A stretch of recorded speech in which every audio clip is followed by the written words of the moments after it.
Halo rekan-rekan mahasiswa, pemilih soft skill yang baik. Kita bertemu lagi pada video pelajaran hari ini. Nah, hari ini akan melanjutkan bagian masih bagian dari kesesatan informal. Tapi hari ini kita akan lebih khusus atau lebih spesifik membicarakan bentuk kesesatan informal bagian presumpsi. Nah, yang mau kita lihat adalah bagaimana sebenarnya nanti bentuk-bentuk dari kesesatan presumpsi yang juga merupakan bagian yang tak kalah penting ya dari kesesatan yang sudah kita bicarakan, karena bagian presumpsi ini akan mencoba melihat dari sudut pandang persoalan adanya suatu akibat ya, yang dihasilkan dari alasan-alasan yang lainnya, sehingga ini nanti dikatakan presumpsi ya. Nah, saya berharap Anda semuanya bisa mengikuti pembicaraan kita hari ini, sehingga nanti akan melengkapi pengetahuan kita terhadap bagian-bagian kesesatan informal ya, yang sudah juga Anda peroleh dari video-video sebelumnya. Nah, saya berharap dengan adanya video ini akan juga ya membantu kita atau Anda sendiri nanti mengidentifikasi bahwa ternyata banyak juga orang-orang yang menggunakan bentuk-bentuk kesesatan presumpsi seperti ini. Nah, ikuti dan nanti silakan kalau ada yang mau ditanyakan agar pengetahuan atau penambahan informasi ini bisa berlanjut dengan baik. Nah, untuk yang pertama, kita coba bicarakan dulu konsep dasar dari kesesatan presumpsi. Artinya apa? Tentu akan muncul pertanyaan, mengapa ya? Mengapa disebut kesesatan presumpsi? Tentu yang hampir dekat dengan istilah presumpsi ada juga yang disebut dengan asumsi. Apa bedanya? Nah, sesungguhnya untuk melihat perbedaan itu mudah saja. Kalau asumsi umumnya ya, pengertian asumsi itu adalah sebuah pernyataan atau pendapat yang memang itu sudah berdasar dan itu cenderung diterima, artinya tidak sesat. Namun kalau kita berbicara presumpsi, nah presumpsi itu mengapa nanti sesat? Karena memang ketika dia memberikan argumen, ya, sebuah pendapat atau sebuah mungkin anggapan-anggapan dasar yang diberikan atau pengandaian-pengandaian yang diberikan itu sebenarnya tidak sesuai atau salah yang disampaikannya. Nah, seringkali kita cukup menggunakan konsep-konsep ini karena apa? Ketika kita menyampaikan argumen kita, kadangkala memang kita akan mencoba melakukan presumpsi-presumpsi tertentu, melakukan pengandaian-pengandaian tertentu bahwa ketika kita andaikan A, maka akan terjadi B gitu. Nah, tolong dipahami bahwa mengandaikan sesuatu itu tidak keliru, tidak salah ya. Namun yang menjadi keliru, yang menjadi sesat adalah ketika pengandaian kita sebenarnya tidak berdasar. Pengandaian kita melenceng dari apa yang dibicarakan. Atau pengandaian kita sama sekali tidak punya hubungan atau korelasi hubungan sebab akibat misalnya. Nah, umumnya konsep mengapa dikatakan presumpsi karena hal-hal itu terjadi. Jadi orang mungkin bisa mempresumpsi sesuatu, tetapi karena dia tidak berdasar, nah itu menjadi keliru.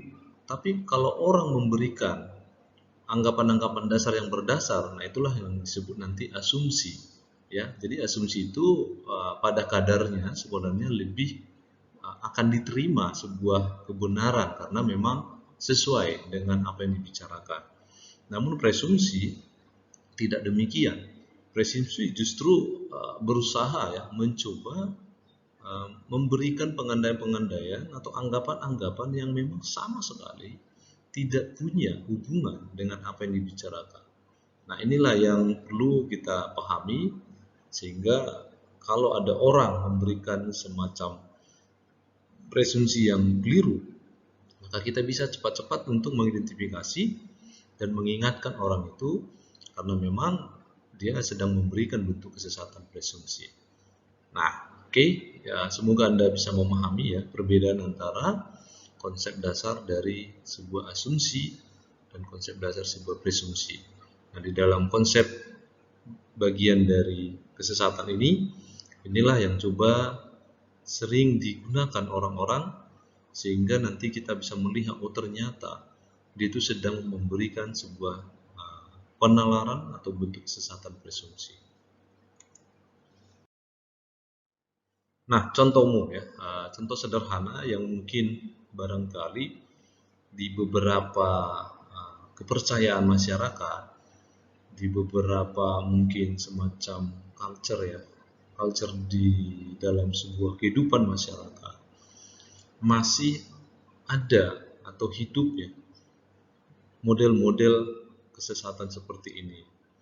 Nah, mungkin Anda pernah mendengar kisah-kisah ya, kalau kita misalnya cukup sering membaca atau menonton film-film atau sejarah-sejarah tentang kebudayaan etnis gitu ya, atau suku-suku tertentu yang memang pada dasarnya suku-suku tersebut ya, katakanlah di sini contohnya suku-suku yang ada di Afrika, suku tribal ya, ada semacam ritual untuk memohon hujan ya.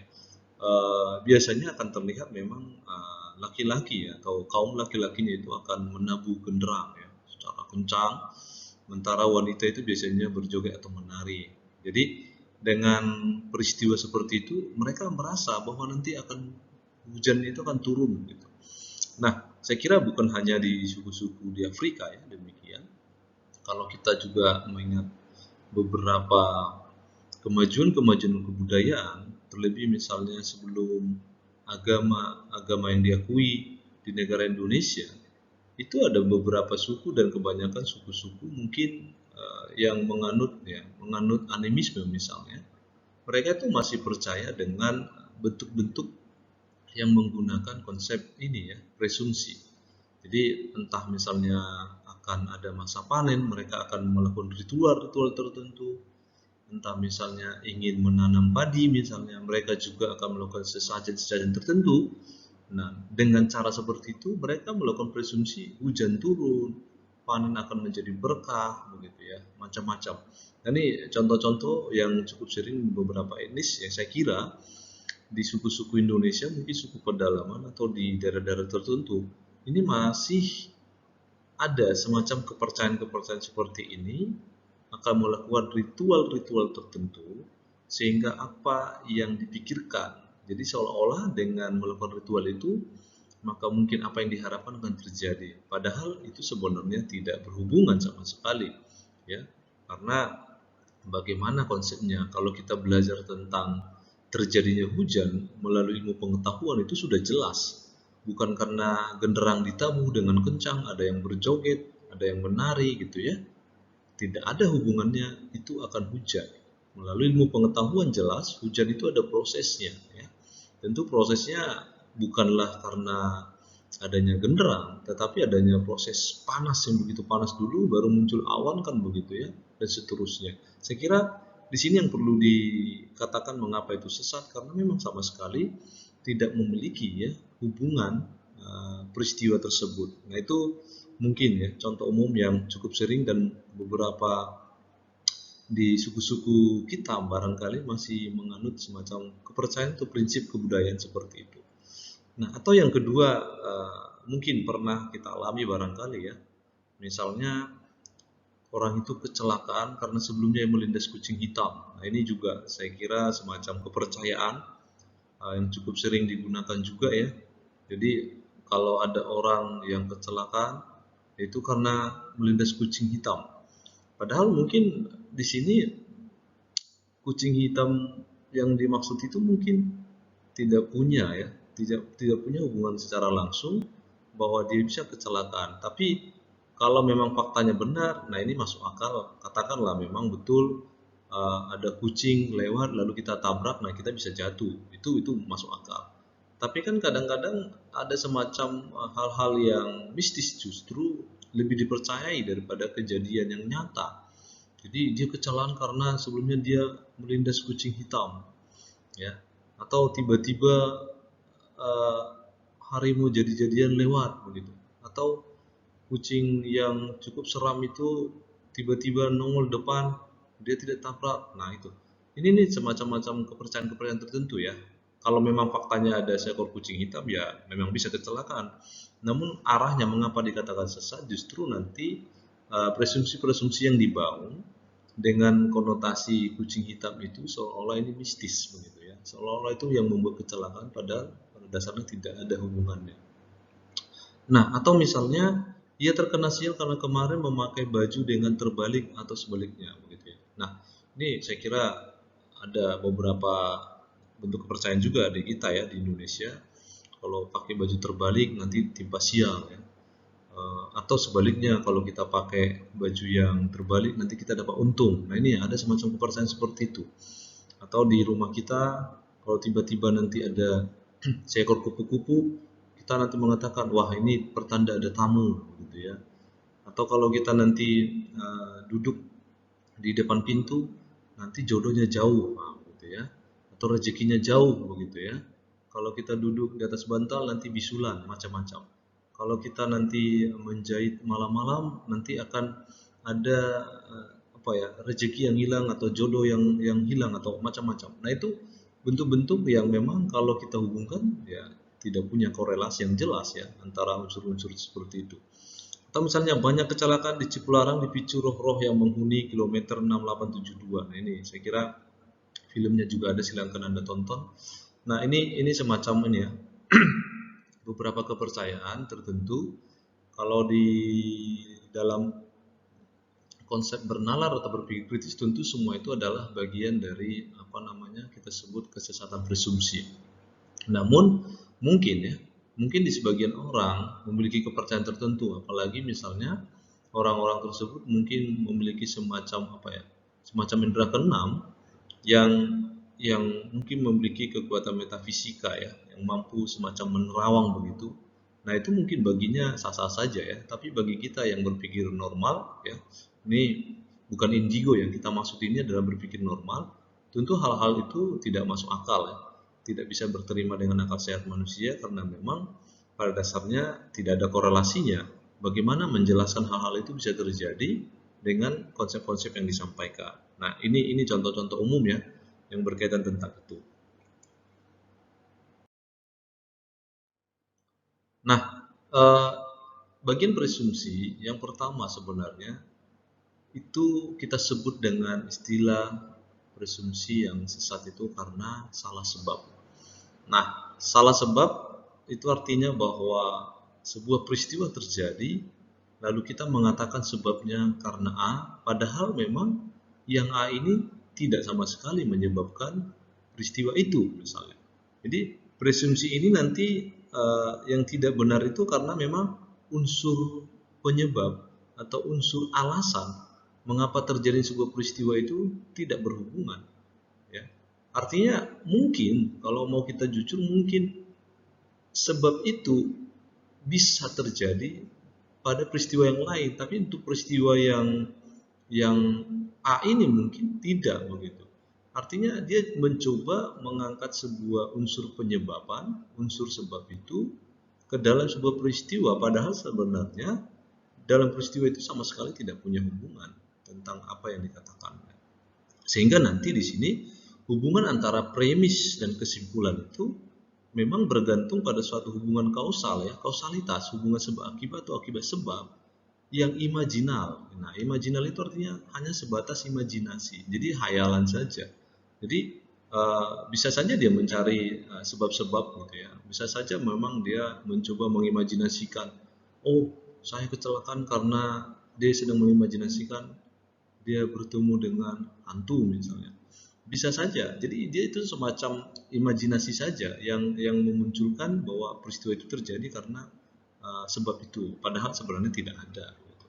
Sehingga nanti kesimpulannya yang perlu kita cek adalah tentu pengandaian yang diberikan itu, ya, dalam kesimpulannya pengandaian misalnya kalau X menyebabkan Y, padahal X itu mungkin sama sekali tidak menyebabkan Y. Jadi ada semacam lompatan berpikir yang keliru di sana, sehingga menyebabkan nanti hubungan sebab akibatnya itu tidak ketemu gitu. Nah ini yang disebut dengan salah sebab. Nah untuk salah sebab itu sendiri ada dua versinya ya. Ada dua versinya untuk salah sebab ya. Apa yang kita sebut dengan non kausa pro kausa ya, non kausa pro kausa dan post hoc ergo propter hoc ya, post hoc ergo propter hoc. Nah, ini dua jenis, ini masih di dalam konsep salah sebab tadi. Dua jenis ini yang cukup sering terjadi di masyarakat kita. Nah, yang pertama misalnya non kausa pro kausa. Nah, ini artinya apa? Sebuah peristiwa itu betul-betul dipaksakan penyebabnya A misalnya, padahal yang A itu sama sekali bukan sebab. Jadi kita mencoba memaksakan unsur penyebab itu terjadinya peristiwa, padahal sebenarnya itu bukan sebabnya begitu. Kita kan cukup sering ya seolah-olah nanti supaya peristiwa itu benar terjadi atau peristiwa itu bisa berterima di masyarakat, kita itu biasanya dibutakan juga ya, salah satunya karena sebab yang disampaikan orang lain. Padahal sebab itu mungkin sama sekali bukan itu sebabnya, tapi dipaksakan saja supaya peristiwa itu betul-betul real, betul-betul nyata, diterima begitu. Padahal itu bukan. Itu yang disebut dengan non kausa pro kausa ya. Bukan sebab dipaksakan atau dianggap menjadi sebab. Nah, yang kedua ada post hoc ergo propter hoc. Nah, ini biasanya sebuah peristiwa yang memang boleh kita katakan terus menerus ya. Jadi akibat peristiwa A atau terjadinya A bisa menyebabkan B, bisa menyebabkan C dan seterusnya. Jadi semacam ada kontinuitas antara yang terjadi A sesudah itu nanti akan terjadi E. Padahal sebenarnya dari awal peristiwa A terjadi tidak secara langsung bisa menyebabkan peristiwa B terjadi, atau selanjutnya tidak bisa juga kita katakan yang B ini juga bisa menyebabkan terjadi C begitu. Nah, mengapa dia keliru? Karena memang pada dasarnya ini tadi saya katakan salah sebab. Jadi sesudah itu jadi disebabkan oleh itu. Jadi ya, sesudah peristiwa satu kemudian terjadi yang kedua, terjadi yang ketiga begitu. Jadi seolah terus menerus. Nah, kalau sudah namanya bentuk sesatan seperti ini jelas ya dari awal saja sudah salah sebab. Jadi meskipun nanti peristiwa-peristiwa atau dampak-dampak yang terjadi beberapa kali atau berurutan, kalau dari awal saja sudah tidak punya hubungan, itu tidak bisa kita katakan nanti benar. Justru ini juga dikatakan sesat, sehingga dinamakan pos ya. Pos atau peristiwa sudah terjadi ya akan menyebabkan peristiwa-peristiwa selanjutnya. Kira-kira begitu.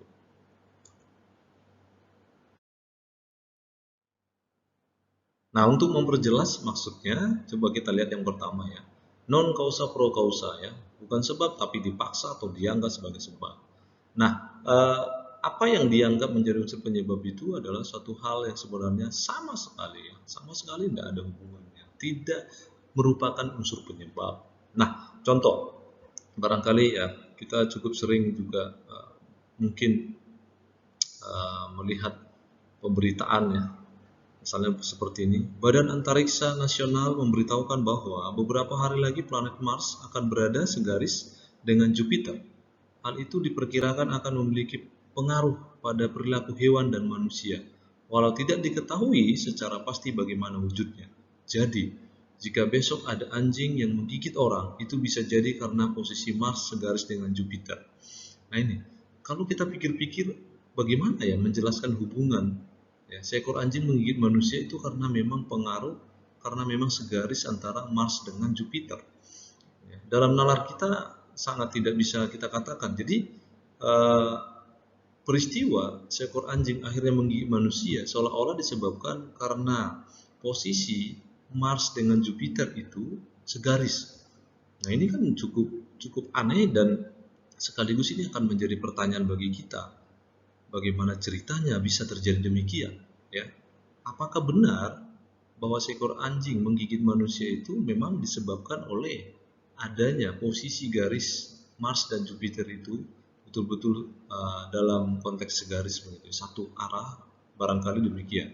Nah, ini kan perlu menjadi pertanyaan bagi kita, bagaimana menjelaskannya. Nah, disinilah yang dipaksakan. Nah, kadang-kadang juga berita begitu, ya. Mungkin dalam kehidupan kita sering kali kita menemukan orang-orang mencari unsur-unsur penyebab, padahal penyebab itu bukan itu alasannya begitu ya. Tapi kita paksakan saja atau kita anggap saja bahwa itu adalah unsur penyebab. Nah, ini contoh non kausa pro kausa ya. Jadi mengusahakan atau memastikan bukan sebab itu seolah menjadi unsur penyebaban terjadinya peristiwa. Nah, saya kira contoh-contoh lain bisa kita temukan. Mungkin kita gagal, kita cari-cari sebabnya saja bahwa kita gagal, padahal sebenarnya gagal itu bukan karena unsur alasan itu, misalnya. Mungkin aja unsur yang lain. Nah, ini yang perlu kita sampaikan, kita pahami ya, non kausa pro kausa ya. Nah, yang kedua, yang tadi ada post hoc ergo propter hoc ya. Ini yang tadi saya katakan berlanjut ya, sebuah peristiwa berlanjut seolah-olah itu terjadi padahal unsur penyebabnya juga tadi salah.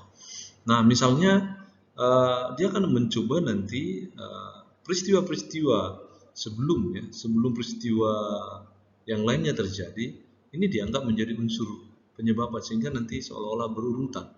Nah, kadang-kadang dalam kehidupan kita ya, misalnya kita sial pertama karena kancing terbalik, kedua kancing terbalik hilang dompet, kemudian hilang dompet itu hilang handphone, kemudian hilang handphone itu kemudian hilang pekerjaan dan selanjutnya.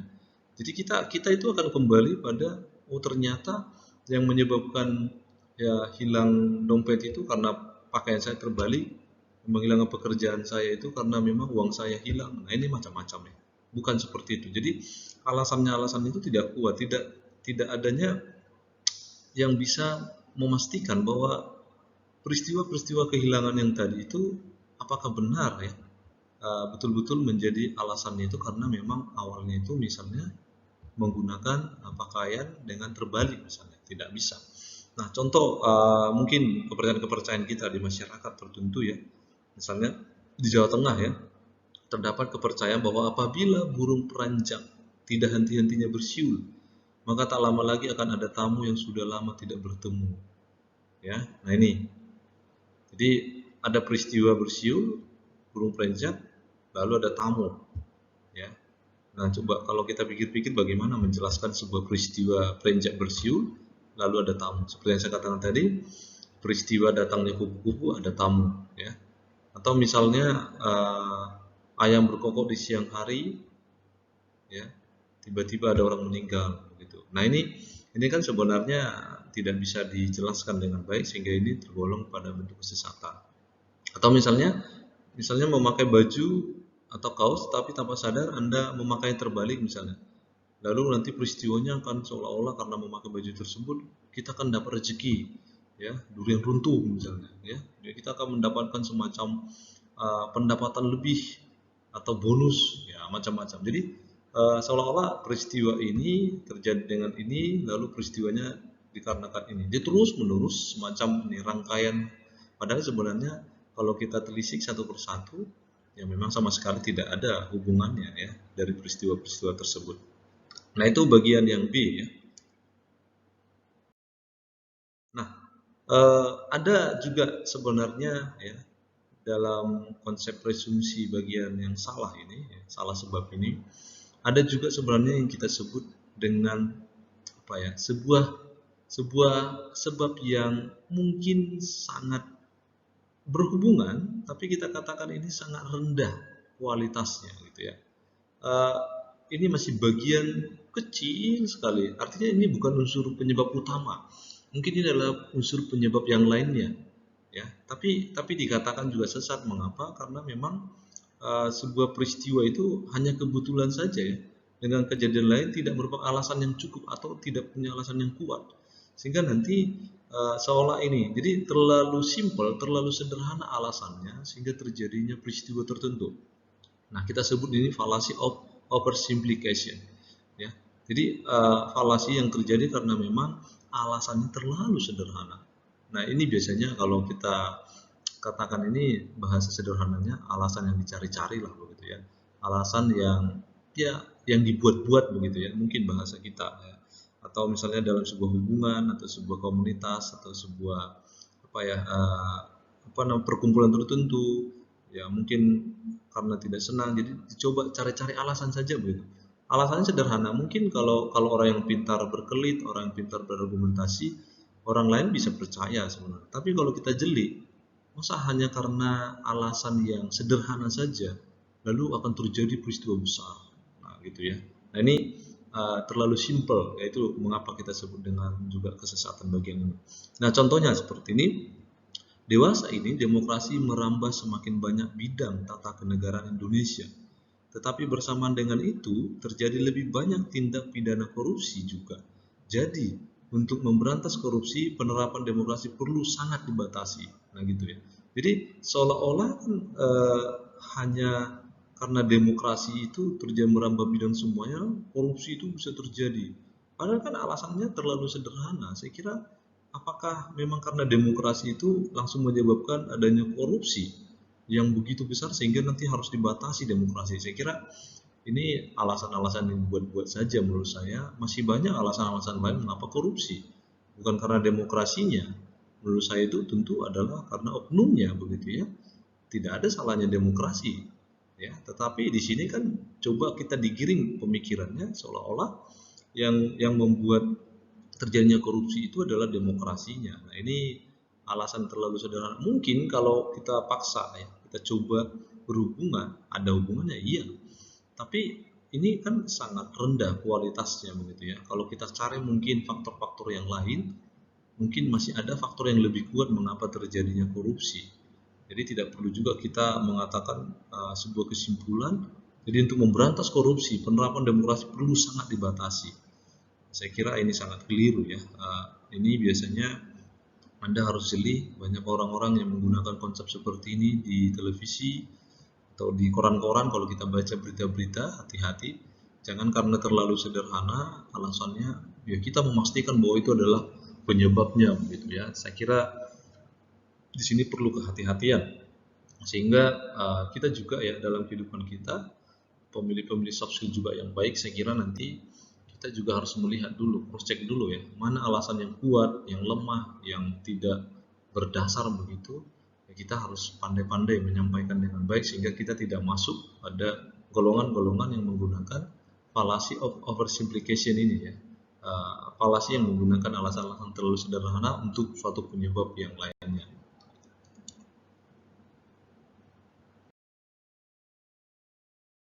Nah, contoh lain ya, ini masih dalam dunia pendidikan ya. Misalnya kita katakan, kualitas pendidikan di sekolah dasar dan sekolah menengah kita menurun sejak beberapa tahun.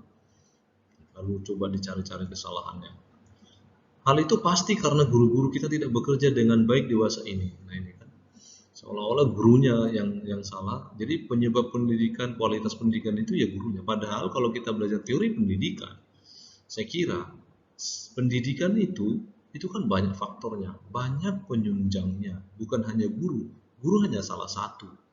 Terus muridnya bagaimana, fasilitasnya bagaimana, kurikulumnya bagaimana, gitu ya. Kemudian nanti badan-badan yang berkaitan tentang guru tersebut apakah tidak memberi unsur pengaruh misalnya. Jadi bicara pendidikan tidak bisa hanya terletak pada satu opsi, yaitu tentang gurunya. Jadi melulu gurunya yang salah. Padahal coba diperhatikan apakah muridnya rajin belajar, apakah fasilitasnya cukup, kurikulumnya betul-betul terbarukan tidak, metodologi yang digunakan terbarukan tidak, fasilitasnya bagaimana. Ya, jadi bisa berkaitan tapi terlalu sederhana sehingga kita katakan ini keliru ya, terlalu memaksa bahwa memang kualitas pendidikan itu hanya diukur dari salah satu indikator saja yaitu gurunya. Itu terlalu sederhana menurut saya untuk menyatakan sebuah argumen seperti ini. Nah, atau contoh yang kedua, kini kita semua dapat mengharapkan usia yang lebih panjang dibanding orang tua dan kakek nenek kita. Kita sungguh berhutang budi kepada jutaan dokter berdedikasi yang berusaha keras menjaga kesehatan kita. Ini juga ya, saya kira panjang pendeknya usia seseorang itu kan Oke, tetap dokter itu harus kita ucapkan terima kasih, tapi kalau di dalam mengambil kesimpulan seperti ini saya kira tidaklah demikian. Karena kalau kita memang menyadari arti kesehatan, hidup sehat, pola hidup sehat, gaya hidup sehat, saya kira memang betul kita bisa mencapai panjang umur lebih dari kakek nenek kita atau orang tua kita sendiri. Namun kalau dikatakan demikian, saya kira itu terlalu memberikan alasan yang sederhana sekali ya. Kita seolah-olah harus berterima kasih, berutang budi gitu ya. Uh, Tidak salah mengucapkan terima kasih pada seorang dokter ya. Namun kan tidak semua dokter itu juga betul-betul langsung mungkin memiliki hubungan konsultasi dengan Anda, karena tidak semua memiliki dokter pribadi ya. Misalnya bagi orang-orang yang memiliki dokter pribadi ya mereka bolehlah menyampaikan seperti ini, tapi ini kan terlalu terlalu sederhana menurut saya bahwa kesehatan kita atau panjang umur kita karena dokter. Saya kira masih banyak faktor ya, banyak faktor yang perlu kita ketahui mengapa akhirnya kita bisa panjang umur, misalnya seperti itu. Nah, kita lanjut yang kedua, masih bagian presumpsi. Yang kedua ini persoalan aksidensi ya. Aksidensi itu apa ya?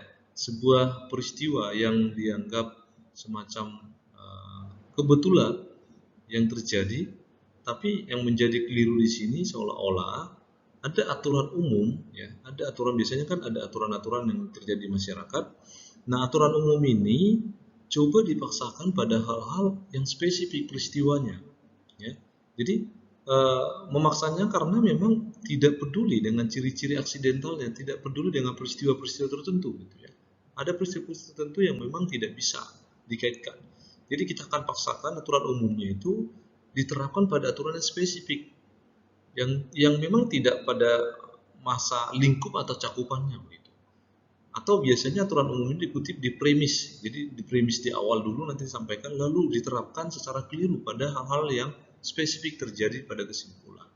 Nah, inilah yang disebut aksidensi. Aksidensi ya, sebuah peristiwa yang mungkin kita katakan itu secara kebetulan, tapi kita paksakan begitu terjadi. Misalnya begini, ada aturan umum mengatakan dilarang berhenti di jalan tol dan berkendara di bahu jalan.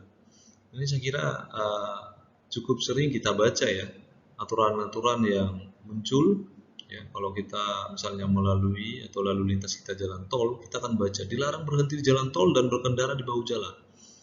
Nah, namun peristiwanya, aksidentalnya itu, ya, peristiwanya itu seorang pengendara mobil dihentikan polisi karena ia mengendarai mobil di bahu jalan. Nah, lalu dia mengatakan, dia diminta berhenti oleh polisi memarkir mobil di bahu jalan. Lalu saya tidak salah gitu ya, dia mengatakan demikian. Dia tidak mau dianggap salah dan membayar denda. Alasannya, dia ngomong, dia dia hanya membuntuti sebuah mobil militer di bahu jalan dan tidak dihentikan, dan polisi sendiri berhenti jalan tol bahkan di bahu jalan. Jadi dia seolah-olah memaksakan sebuah peristiwa tadi, misalnya ada mobil jalan, ada Polri gitu ya, mungkin lewat, atau ada tentara yang berhenti di pinggir jalan, dia ngikuti aja. Ya, saya kan mengikuti, mengapa yang itu tidak berhenti? Nah, saya kan hanya mengikuti, mengapa saya salah? Dan saya berhenti di sini, mengapa salah gitu. Jadi seolah-olah dia menerapkan aturan umum yang terjadi tadi itu berlaku untuk dia. Padahal kan sebenarnya aturan-aturan umum itu kan ada juga aturan-aturan khusus yang memang menaunginya. Siapa-siapa yang boleh berlaku begitu. Ya. Jadi jangan jangan dipakai yang itu untuk peristiwa ini. Kadang-kadang seperti itu.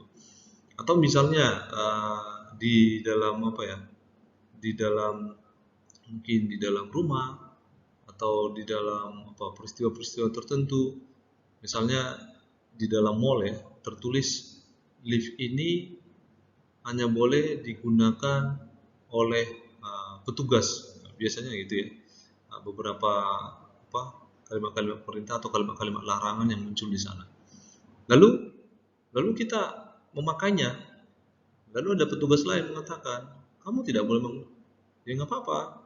Kan saya hanya mengikuti, saya juga petugas begitu. Jadi seolah menerapkan bukti itu.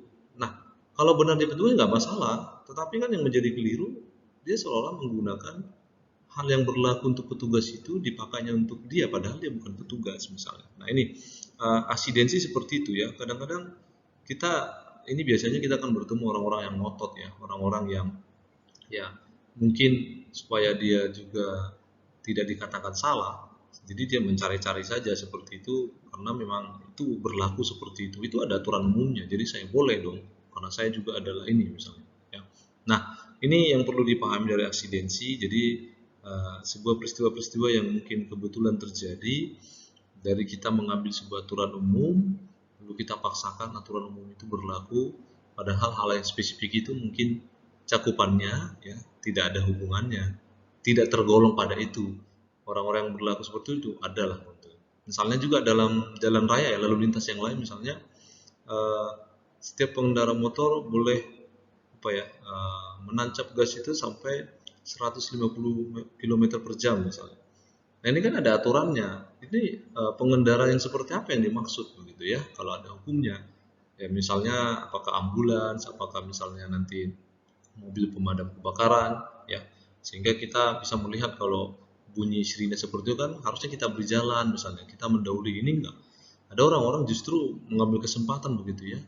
Uh, Iya kan mereka ingin cepat, nah saya juga ingin cepat, jadi saya tinggal mengikuti saja mobil-mobil ambulans, mobil pemadam kebakaran. Nah itu keliru.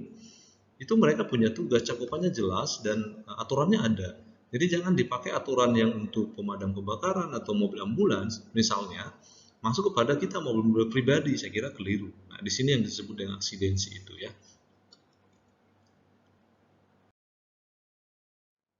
Nah yang ketiga masih dalam presunsi, kesalahan yang cukup sering juga ya, generalisasi terburu-buru. Saya kira di video-video sebelumnya kita sudah bahas ya.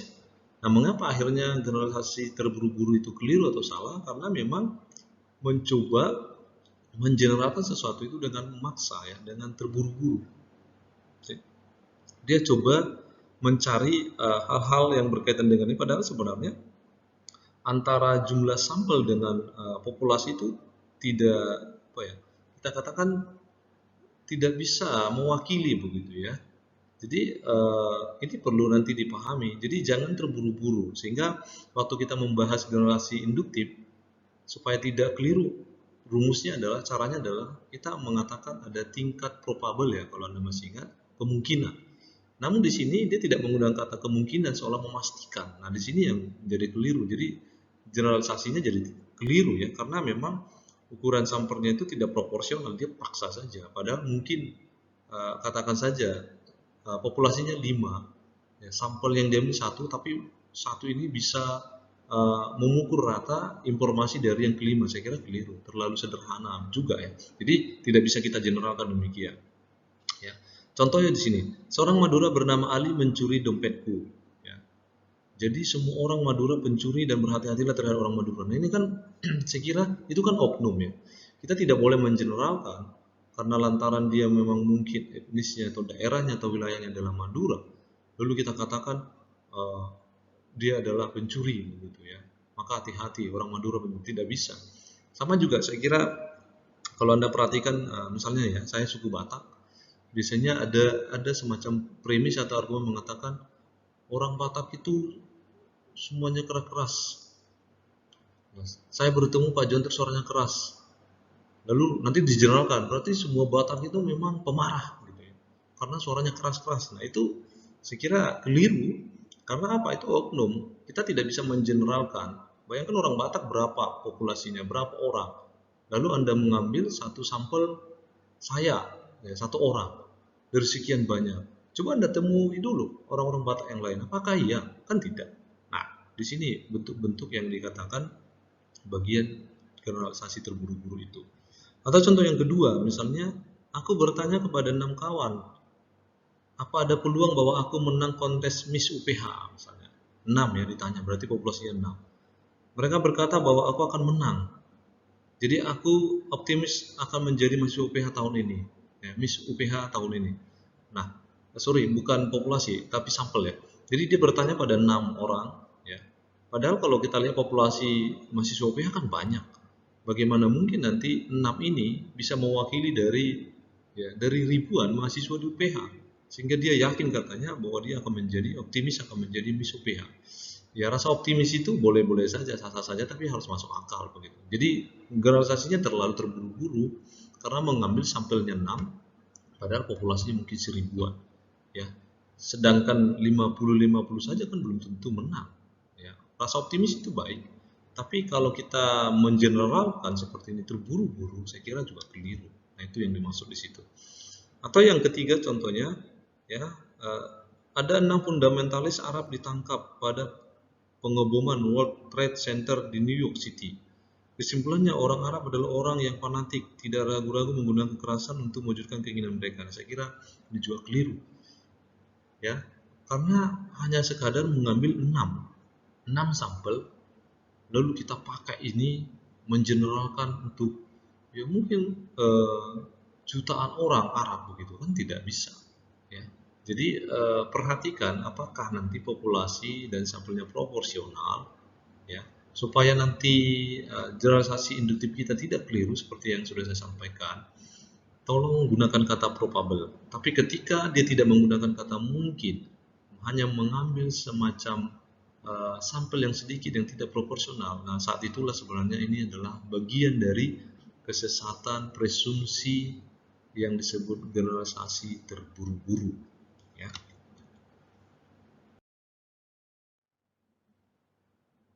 Oke, yang keempat, ya, bagian dari kesesatan presumsi yang keempat itu adalah analogi lemah. Nah, saya kira tentang analogi juga saya sudah sampaikan ya pada video-video sebelumnya. Menganalogikan itu tidak salah, tapi yang keliru adalah ketika nanti ciri-ciri yang sama itu juga terlalu sedikit sehingga kita mengandaikan menjadi salah, ya. Jadi waktu kita mengambil ciri-ciri yang sama itu terlalu sederhana juga, ya. Misalnya kita mengevaluasinya identifikasi atribut A, B, C yang sama-sama dimiliki A dan B misalnya, ya. Lalu nanti ditentukan apakah hubungan atribut Z misalnya itu yang disebut dalam kesimpulan dengan atribut ABC itu ada, ya, seperti yang dulu dalam video kalau Anda masih ingat. Lalu jika ada hubungan kausal antara Z dan A, B dan C, maka argumen itu kuat, jika tidak, nah ini lemah. Nah, di sini disebut nanti analogi lemah. Artinya, waktu kita mengambil satu ciri yang bukan pengandaian dari ciri sebelumnya dan tidak mungkin berhubungan, nah di saat itulah disebut analogi lemah. Nah, contohnya begini, ya. Mobil baru Yosef berwarna biru muda. Nah, ada cirinya berwarna biru muda, memiliki jok kulit dan irit bahan bakar. Nah, di sini disebutkan 3 ciri, ya. Mobil baru Maria juga biru muda. Nah, coba perhatikan kesimpulan. Jadi mobil Maria juga irit bahan bakar, kan belum tentu, ya. Karena mungkin masih banyak lagi faktor-faktor atau ciri-ciri yang lain yang bisa kita lihat supaya akhirnya boleh bahan bakarnya itu irit juga yang dipakai, yang digunakan mobil Maria. Nah, terlalu kecil, jadi analoginya sangat lemah, mengandaikannya itu sangat lemah. Terus contoh yang kedua, Randi adalah mahasiswa UPH, hampir tak pernah absen kuliah, bersikap kritis dan menyukai musik klasik. Nah, di sini ada muncul nama Lani mahasiswa UPH, rajin kuliah, ya. Nah, rajin kuliah, hanya rajin kuliah, dan ia pasti juga menyukai musik klasik, ya. Mungkin kalau kita tanya, ternyata bukan musik klasik yang disukai, bisa aja musik pop rock misalnya, ya. Jadi saat kita mengambil atau mengandaikan ciri yang terlalu sederhana juga ketika kita menganalogikan peristiwa A bisa seolah terjadi pada peristiwa B, tapi coba perhatikan ciri-ciri yang terjadi di dalam peristiwa A itu apakah cukup proporsional juga ketika mengandaikannya, maka saat itulah nanti kita juga disebut dengan kesesatan presumsi bagian analogi lemah, sangat lemah, ya. Analogi kita tidak bisa diterima karena apa? Ciri yang kita sampaikan pada kesimpulan itu tidak kuat begitu, ya. Kita melihatnya sangat terlalu sederhana. Inilah yang disebut analogi lemah. Nah, saya kira demikian ya diskusi kita pada video pembelajaran ini. Bagian presumsi Anda sudah dapatkan, semoga ini menambah juga, ya, wawasan dan cara berpikir kita dan bahkan soft skill kita semakin baik, ya. Dan pesan saya, tolong jangan digunakan, ya, hal-hal yang keliru, tapi ini kita gunakan di dalam mengidentifikasi. Kalau ada orang-orang yang menggunakan ini, kita bisa mengantisipasinya dengan baik, ya. Dan terima kasih untuk Anda semuanya yang sudah sampai pada akhir video ini Anda masih mengikutinya dengan baik. Dan jikalau nanti ada pertanyaan-pertanyaan, silakan diajukan. Kita bisa berdiskusi di dalam forum-forum yang tersedia. Sampai bertemu pada video-video selanjutnya. Ya, semoga video pembelajaran hari ini bermanfaat untuk Anda. Terima kasih.